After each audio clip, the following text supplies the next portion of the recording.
Magingay tayong lahat para kay JM Lopez. Yo, what's up mga tol? Ang solidong enderlines ng mga Battle MC. Yan ang nakapaloob sa content natin ngayon. Pero bago yon, iniimbitahan kita na i-like ang video na to bilang suporta at mag-follow at subscribe sa ating Facebook page at YouTube channel.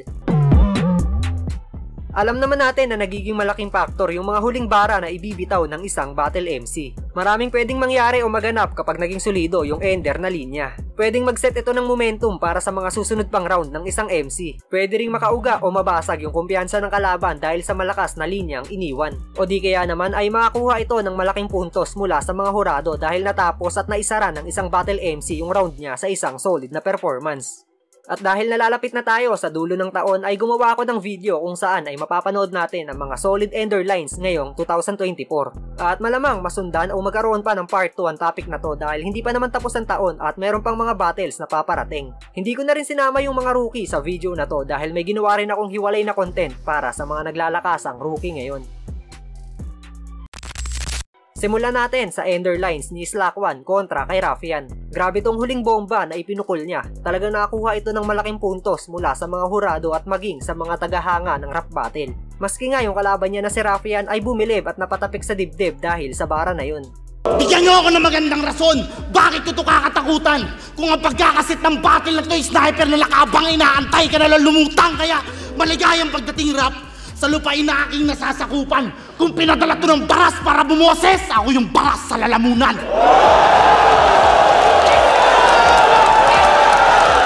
At kung pumunta kayo para sa bars, fuck chain smoking, ito'y chainsaw sa baga. Ba't pa kita gigiripuhan kung pwede naman na maglawa? Higit pa to sa cesarean, hiwa masyadong mahaba. Abortion kang iiwanan, patay na yung bata! Bago ka sumali ng isa buhay, isa ulo mga linya. Ako nang bahala dito, Nigma. Sa makakalimutin na yung salita, lagi nasa dila, nasa dulo. Headshot! Kabisado na siguro ngayong bala nasa ulo. Basag na yung bungo mo. Balag kong na-insulto. Ngarat dyan sa abuso. Pag merong laban, pagandaan mo bawat diskurso. Mahal niya daw ang battle rap, eh bakit rap may battle kat di mo sinasapuso? Huwag mo na akong bulahin, di ako magpapatalbog. Tatapakan lahat ng madadaan ng mga ipot. To'y malabong matalisod, matalino't makalikot. Pag gantong handang-handa ko'y imposibleng mapaikot. Walang ibang kalaban kung hindi ang makalimot. Isa sa mga tumatak na linya ngayong Isa Buhay 2024 ay yung panapos na bara ni EJ Power. Matindi at kakaiba yung EJ Power na sumampa sa Isa Buhay ngayon. Ang layo sa dati niyang estilo noong nag-uumpisa pa lamang ito. Bigla talagang humilera sa heavyweight o superstar MC si EJ. Ang epekto ng lason ay humihina in time. Ikaw ang buhay na patunay na in 13, hindi laging prime. Kasi 4 na beses na yan sumablay, di na yan pwede sa karangalan. Ikaw lang yung kilala kong kahoy na pinepeste ng kalawang. Kaya hakbang patungo sa pinakamababang baitang na hagdanan at panoorin mo kung magkampyon sa unang beses na pagsalang. Ang pagiging kampyon ay parang pagiging sober. Hindi mo na yan mararanasan. Ang dapat dito sa Romano, bigyan ng tadyak na malaspartan. Hanggang tumilapon ka sa pinakamababang baitang ng hagdanan at dun mo ako panoorin magkampyon sa unang beses na pagsalang.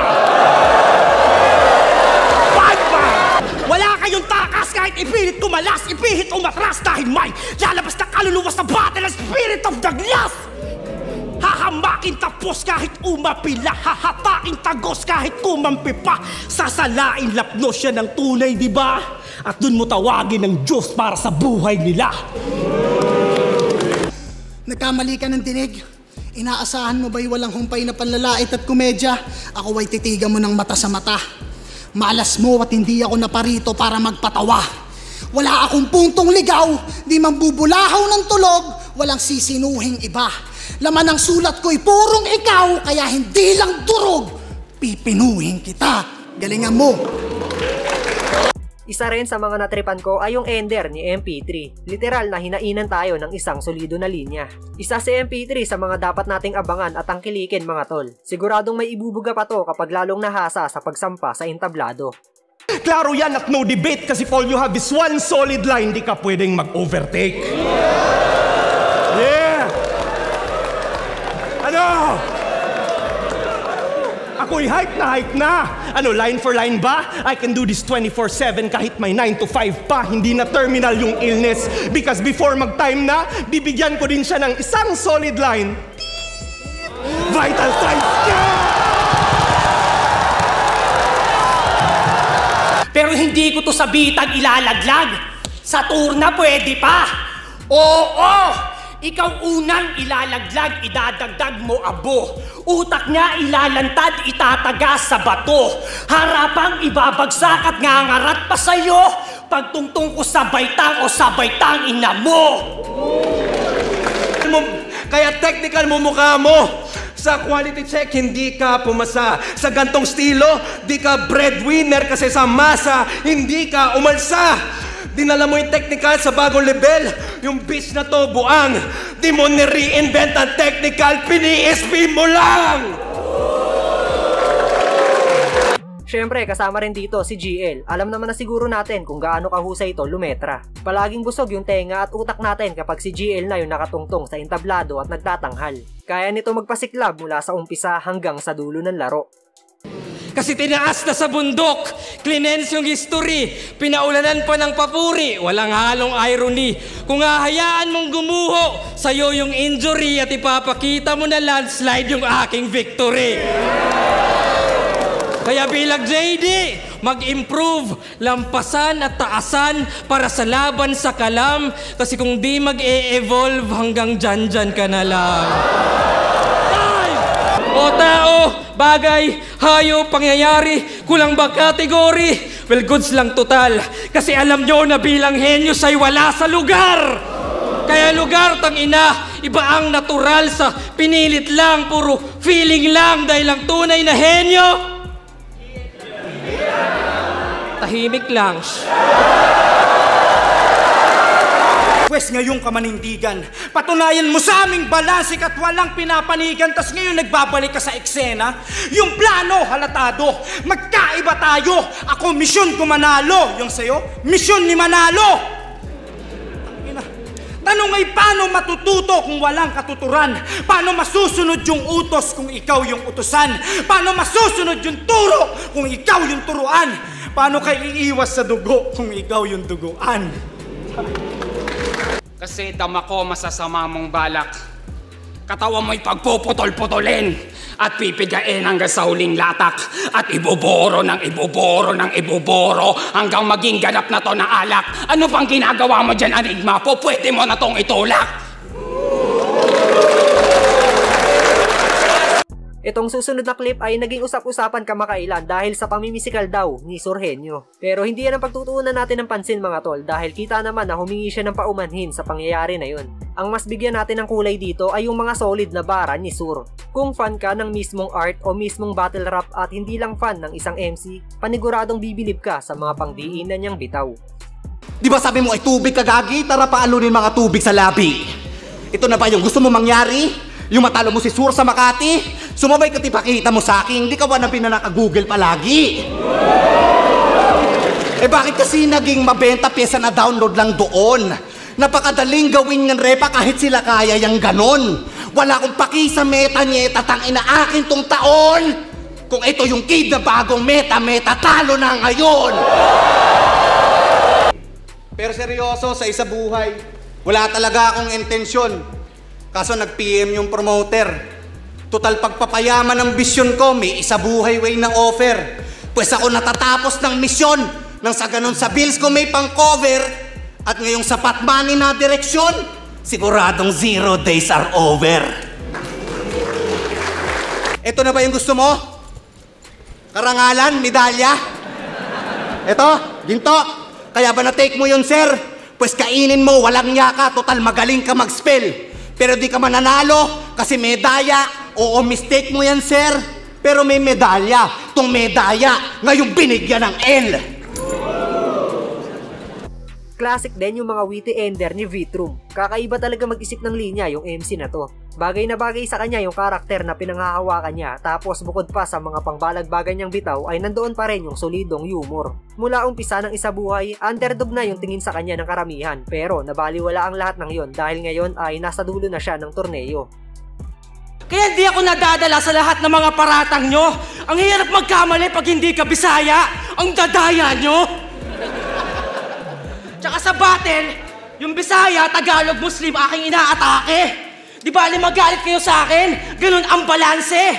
Pagkakaisang habol ko pare, kahit sa akin ang bagahe. Ito ang revolusyon ko! Ako si Sasuke.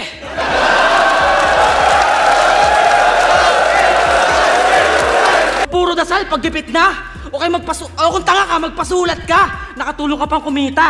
Kasi ako, may ghostwriter. Yeah. Bubunyag ko sa liga. Tangina ako yung bagong kwentong sinusulat ni Aligba. Estilo mo lang titirahin, wala nang iba. Di kita kailangan personalin para madali kita. Kahit mag-selfie bars lang, pamatay yan. Fatality pa. Hanggang personals ka lang. Ako personality na. Mula pa 2010, marami nang gumagawa ng ganito, bay. Di na nga mabilang, pero iyong mabibilang kung ilan na mga pwede mo malisa sa kamayat. Di ko na nga to bibilisan, para lubusan mo na maintindihan. Yung mga tumitira sa aking flow, yun ang mga tunay na natitindihan. Kasi kayo, kahit mag-rap, hindi mapapansin na kahit mag-flow ka dyan, wala pa ring mararating. Ako pag gumawa nito, lahat sila naaaning. Anong sa flow lang magaling, di nyo lang kayang gawin. Kaya ngayong gabi, ako ang inyong titingalain. Dahil aking titiyakin na itong aking kalaban ay titibagin. O let's get one thing straight. Hindi tungkol sa ngipin mo yung punchline. Kaya tunog tit, tit, tit. Yun ay dahil iiwanan kitang flatline, bitch! Syempre, pasok din dito yung mga veterano na nagbigay sa atin ng sorpresa noong sumalang sila sa 1 minutes gamit ang kanilang alias. Dahil kahit tig-1 minuto lang sa kada round ang inispit nila ay siksik pa rin ang ipinamalas at inirigalo nila sa atin. Sobrang sulit dahil wala tayong nakitang lumaylay mula sa umpisa hanggang sa huling bara na ibinitaw. Ngayon ikaw ang siyang masusukatan kapag hindi kita natandya, magaling ka! Aminado, pero hindi sapat yung pagbabaliw-baliwan niya. Kasi kung magaling ang may sayad sa mata ko ay pangkaraniwan ka, malinaw ba? Motos MCs, manood kayo! Konting tip kung paano ba dapat. Pagdidiinan ko lang kung paano ko ito binigyan na tila nagkasumbatan. Siksik man ang mga lapat ay nagawa ko ng banayad. Ngayon nakita nyo kung sinong angat. Alam nyo nang wala tong sayad. Nagpahila, natapangan at nagtila, nagulangan sa baguhan na ay kisali. Nagpabibo, nayurakan, nagresibo, muubakan at gansyadong mamamate, gago! Kung gusto mong manalo, di porke gusto mo, makukuha mo! Ibali! Kung ayaw mong matalo, hindi porke ayaw mo, hindi na mangyayari.